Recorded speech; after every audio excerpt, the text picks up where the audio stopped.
What now? Such chaos.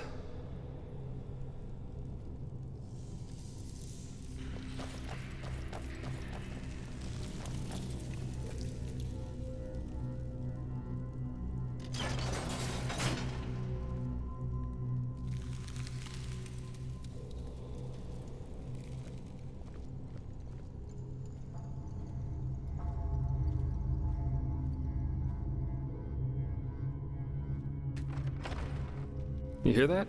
Waves. Nature takes back what belongs to her. Let's hope the tunnels of this undertrain aren't flooded too.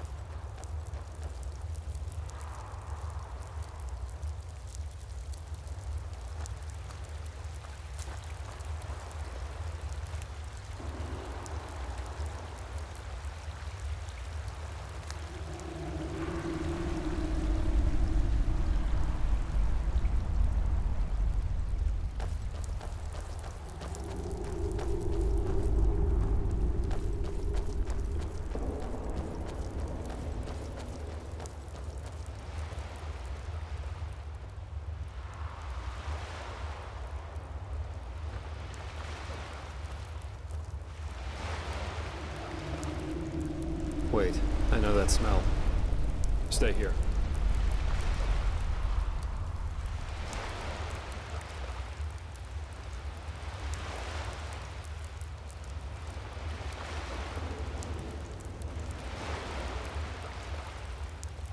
Where did we find Yarrow's wife? Yarrow's companion. Where did we find her coffin? Please, just do me a favor and answer. Just do it. Then it really is you. Good question. Best you take a look for yourself. I'll wait here.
So, any explanations? It must be some kind of illusion. A mirage, created by this bloody temple. Or maybe even the High Ones. Yes, of course, that must be it. They're trying to confuse us. By the wise hermit, they'll do just about anything, won't they? This is just wrong. This is crazy. Ugh. Well, working with you is definitely an experience, to say the least. We should push on, find that stupid train. I just want to get out of this place as quickly as possible.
Bullseye.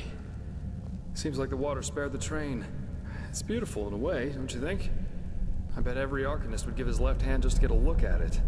And we're about to use it. Only thing left to do now is find out how.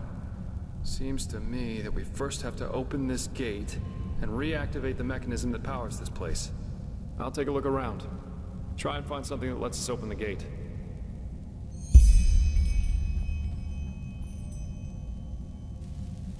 This is crazy. Just crazy.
Wonderful.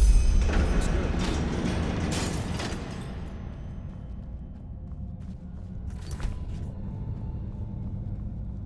Go on inside and take a seat, okay? I'll see if I can get the train running somehow. It can't be too hard.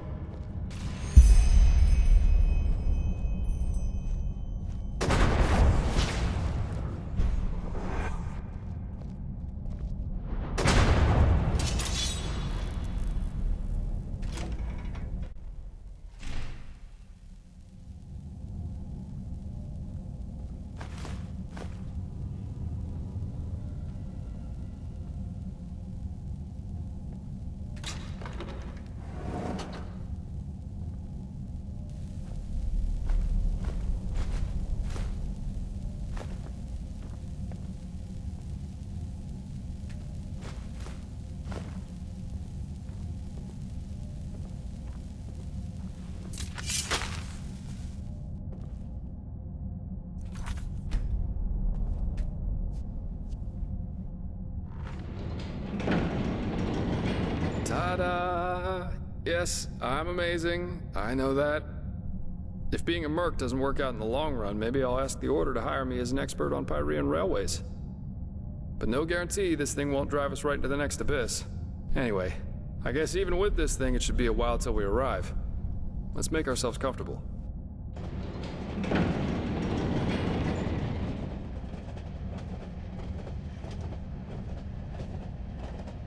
Sorry for the drama back there at the house. I guess I just didn't know what to make of the situation. I figure all of this is just wrong. But I'm repeating myself. If the High Ones were planning to confuse us, they definitely succeeded. We really should tell the Grand Master about this, and about what happened to Constantine. Still, we can't allow this to get inside our heads too much. What matters right now is the mission. And at least it stays exciting. Two daring adventurers who have gotten themselves into something they don't even remotely understand are plundering ancient ruins in search of treasure. Don't laugh, but this reminds me a little of my past, of my childhood. Save for the crazed mages and mysterious bodies, of course. My sister and I, when we were young, we always used to go exploring in caves near our manor. Father always gave us a good scolding when he got wind of it, but of course that didn't keep us from doing it again. Right, because I never told you. Adela and I are not exactly close these days anyway, probably because we lost our bond somehow after our father died. Yes, he did. Together with my siblings. Actually, Adela and I are the only surviving Delverics. All the others were murdered.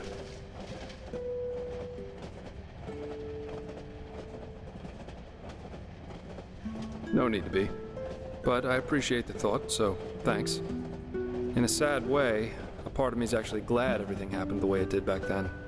It made me into a man, and it showed me what kind of characteristics have a tendency to drastically shorten one's life. Stubbornness. My father was a judge in the tribunal, you know. He was a hard man, who at least, after our mother died while giving birth to Adela, lived for only one thing. His principles. Justice knows no compromise. That was his great creed. No matter who stood before him in court, my father treated them all the same. Damien Delveric, the epitome of justice.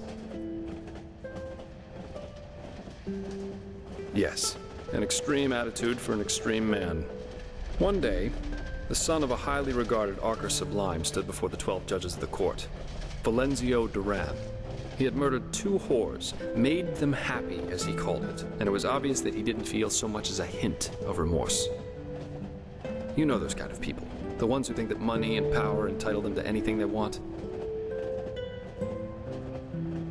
Of course you can.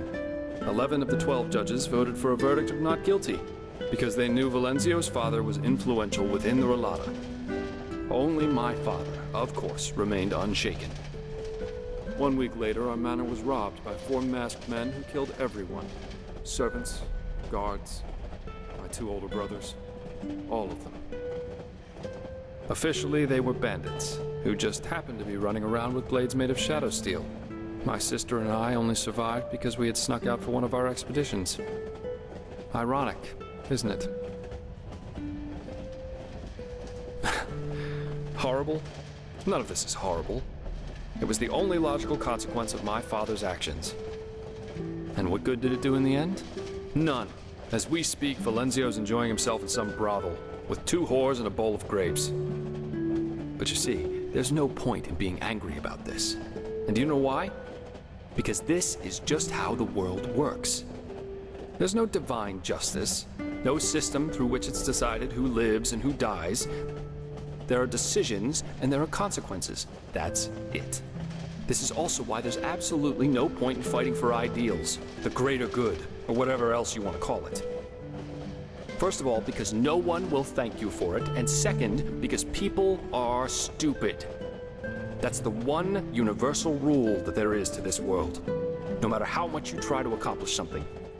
In the end, stupid people will destroy all you've achieved with no more than a snap of their fingers. Fight for the moment, and the moment only. Because unlike everything else, you can be certain of its truth.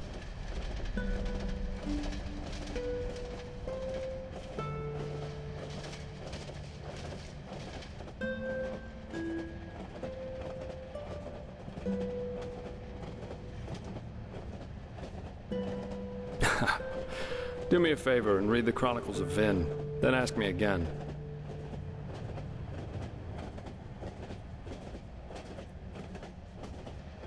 Absolutely. If he had wanted to see this snob die so badly, there would have been other ways. Poison, an accident, a hired killer, just a hint of common sense. That's all he would have needed. But, of course, none of that would have conformed with his sacred principles. Adela and I were still young when all this happened. A friendly family took us in, and my sister joined the Order of the Apothecary in the Frostcliff Mountains. But since then, we haven't been able to speak to one another. She raised a wall of ice around herself, so to speak, and fled into old family books and memories. But anyway, enough about me. You're an orphan too, aren't you? How come? You never told me about that. You told me that the Creator's temple in Ostian had something to do with it, but what exactly happened?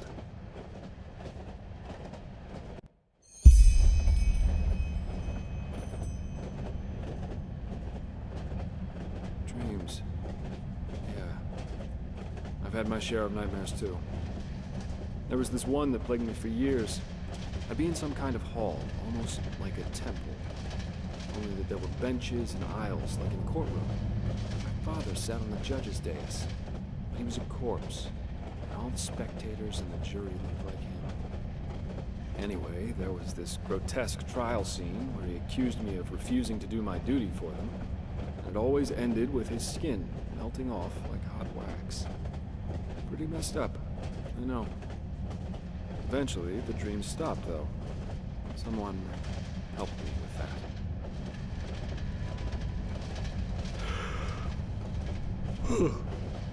But anyway, enough of this gloomy talk for now. We should get some rest. We've still got a long ride ahead of us. I don't say this often, but I like working with you. You're okay. You really are. Good night.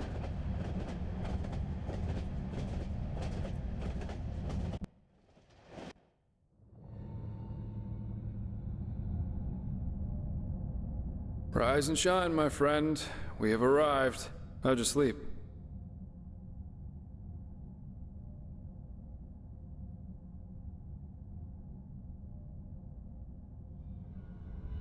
I fell asleep too, but it must have been 7 or 8 hours at least. Very interesting machine, this undertrain. Come on, let's take a look outside.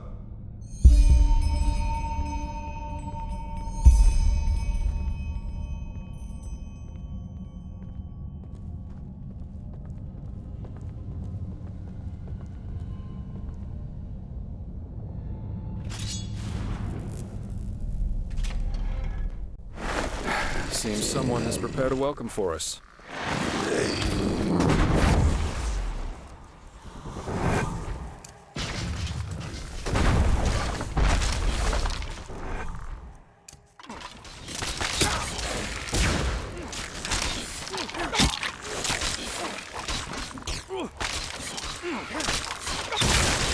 Now, come on. Don't make it so easy.